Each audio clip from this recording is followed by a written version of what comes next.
সারা রাত গার্লফ্রেন্ডের সঙ্গে কথা বলার পর সকালে ঘুম থেকে উঠে ঘড়ির দিকে তাকাতেই দেখছি 11টা বাজতে মাত্র 25 মিনিট বাকি। কিন্তু মা আমাকে আজকে ঘুম থেকে ওঠানোর জন্য গাল দিয়েনি কেন? মাও জানে তার ছেলে আস্তে আস্তে বড় হচ্ছে। এই মুখটা দেখে তোমাদের কি মনে হয় আমার কোনো গার্লফ্রেন্ড নেই? সত্যিই তো নেই।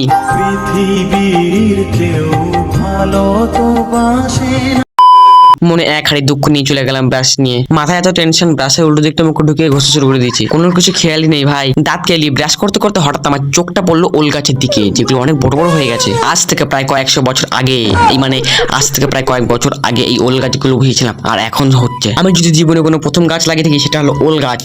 ওলা ভাই, কেউ উল্টো পাল্টা ভেবো না। আমাদের এখানে মানুষের থেকে বাদরের উৎপাতটা বেশি, এই জন্য সারা আম গাছ জুড়ে জাল দিয়ে ঘিরে রেখেছে। যদি আমার মতো বাদরের বুদ্ধি হয় তাহলে খুব সহজে আমগুলো নিতে পারবে। তো চলো তোমাদের বলছি, বেশি কিছু করতে হবে না। জালটা পাওয়া করে পুক করে ঢুকে টুক করে আম ছিঁড়ে নিয়ে বেরিয়ে চলে আসতে হবে। ইরিশ শালা, আমি বা কাকে বলছি? এই গাছটা তো আমাদেরই।